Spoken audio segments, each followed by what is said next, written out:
नमस्ते विद्यार्थीगण, कैसे हैं आप सभी। उम्मीद सब लोग ठीक होंगे। हम आज से डॉक्टर मनोहरी की कक्षा 9th की गणित 2025-2026 NCERT पाठ्यक्रम पर आधारित इस पुस्तक को आज से हम आरंभ करने जा रहे हैं। अर्थात इसका आज पहला अध्याय हम इसमें इस वीडियो में कवर करेंगे। इसको समझें। संख्या पद्धति पढ़ने से पहले आप सभी को इसके बारे में मूल बातें पता होनी चाहिए। प्राकृतिक संख्या क्या है, पूर्ण संख्या क्या है, पूर्णांक क्या है, परिमेय संख्या क्या है, ये सभी चीजें पता होना चाहिए। तो ये सभी चीजों की वीडियो में डिस्क्रिप्शन के लिंक में दे दूंगा और आप प्लेलिस्ट जाकर कक्षा 10 मनोहर है, वहां पर सबसे पहला जो वीडियो है वहां पर जाकर इसको देख सकते हैं। तो उसको देखना ना भूलें और उसको देखने के बाद ही आप अपना पहला अध्याय संख्या पद्धति इस पर आए, ताकि आपको बेहतरीन तरीके से समझ में आए क्या है क्या नहीं है। चलिए हम शुरू करते हैं। क्या लिखा है जी? नंबर सिस्टम अध्याय का नाम है। ठीक है, चलिए। है धन पूर्ण संख्याएं या धन पूर्णांक।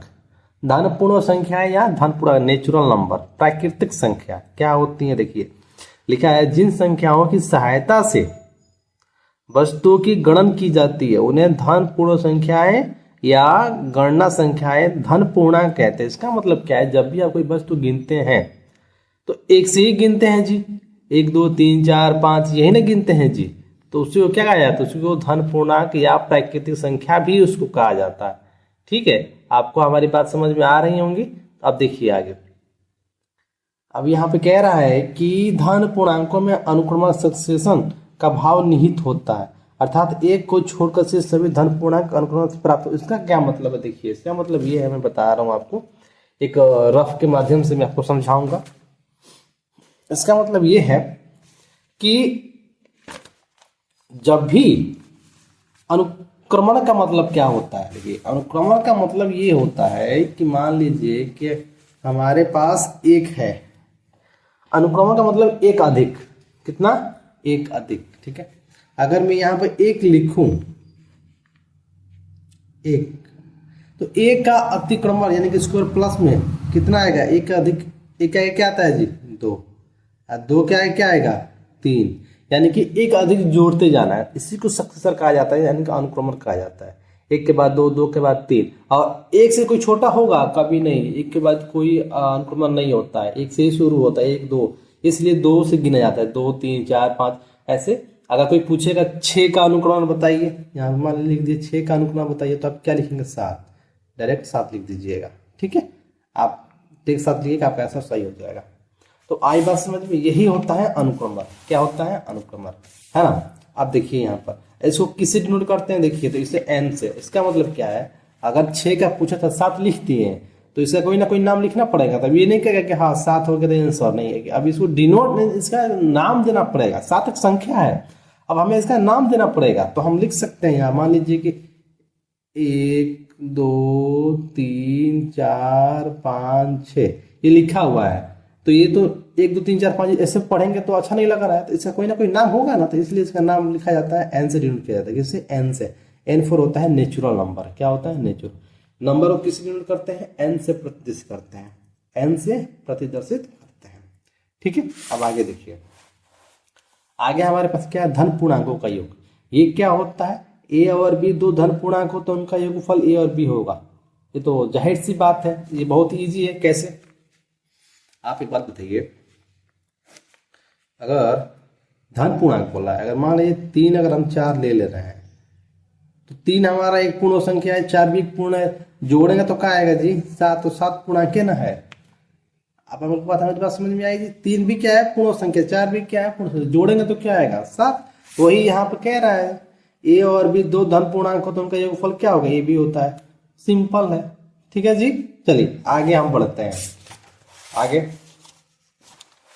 आगे देखिए, ये कुछ दिया हुआ ए बराबर सी बी सी दिए, तो इस पर ध्यान मत दीजिएगा। देखिए इसको क्या है समझ लीजिए। अगर मान के चलिए, मैं यहाँ पे यहीं से समझा दे रहा हूं मैं।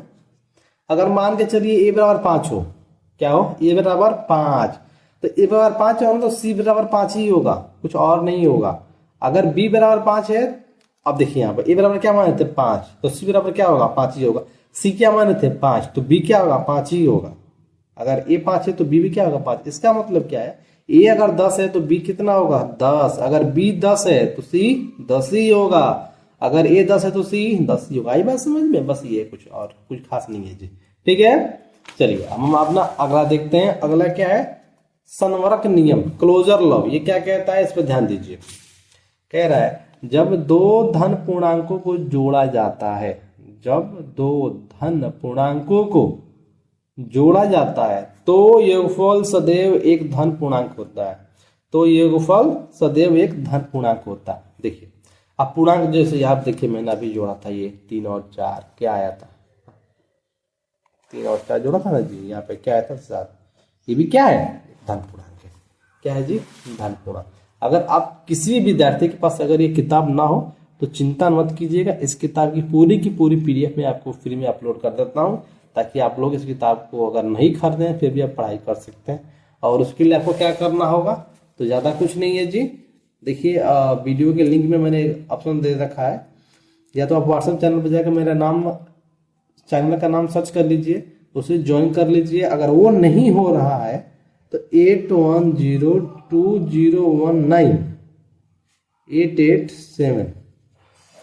ये लिख कर नंबर सेव करके ज्वाइन लिख दीजिए, ज्वाइन कर ऐसे लिख कर भेज दीजिए, सिर्फ ज्वाइन भेज दीजिए हमारे पास, आपको हम ग्रुप में ऐड कर लेंगे, जिससे आपको सारी की सारी पीडीएफ आपको मिल जाएगी। ठीक है जी, चलिए क्रम विनिमय नियम। अब यहां देखिए ये जो दिख रहा है ये सदस्यता का चिन्ह है, किसका है, सदस्यता का। ए इंटू बी सदस्य एन, क्या है इसका मतलब कि, इसका मतलब देखिए क्या है, मैं बता रहा हूं आपको। मान लीजिए ए इंटू बी सदस्यता क्या लिखा था, एन, ये लिखा था ना। इसका मतलब क्या है कि मान लीजिए ए के पास 3 नंबर है, क्या है 3, बी के पास 4 होगा, तो ये दोनों किसके नंबर कहलाएंगे, अरे नेचुरल नंबर ही ना कहलाएंगे जी, नेचुरल नंबर ही कहलाएंगे ना। अरे मान लीजिए आम हो गया, ये आम हो गया, ये आम हो गया, और अरे यार क्या मान लीजिए, ये मान लीजिए 4 हो गया, ये आम हो गया और ये पत्ता हो गया, तो पेड़ी से नहीं दोनों बनते हैं, इसलिए ये 3 और 4 क्या हो गया, नेचुरल नंबर है। क्या नंबर है, नेचुरल नंबर, यानी ये उसका गुण बता रहा है।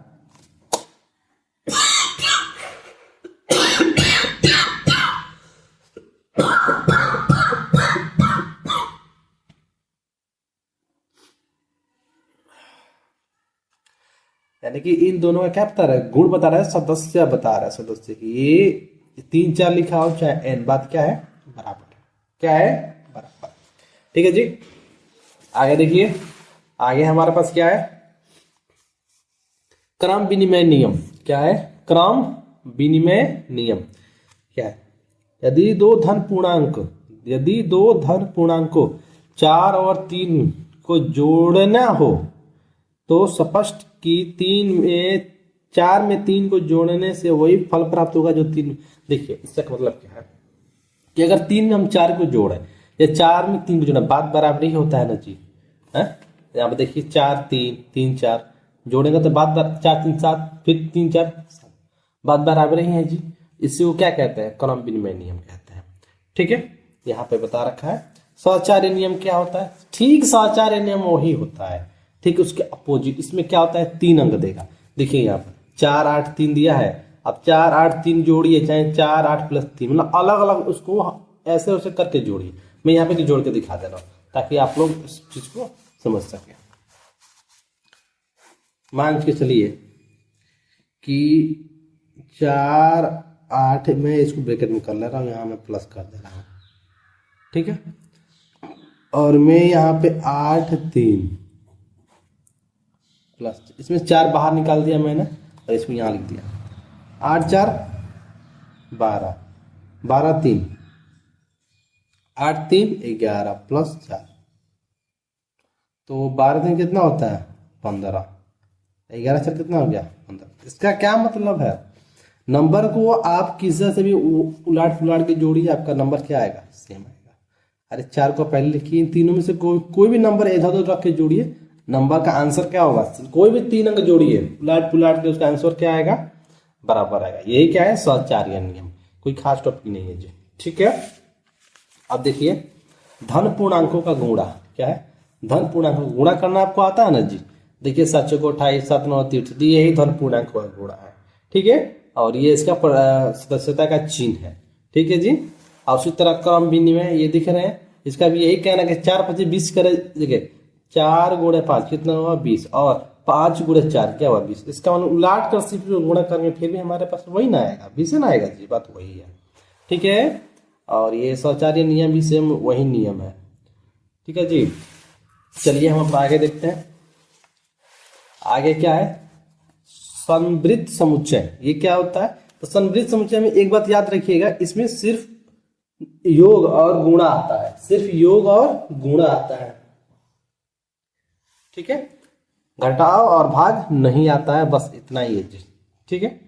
तो उम्मीद होगी आपको बात मेरी समझ में आई होंगी। हम आपसे अगले वीडियो में मिलते हैं प्रश्नावली 1A को लेकर। तब तक के लिए आप सभी का बहुत बहुत धन्यवाद।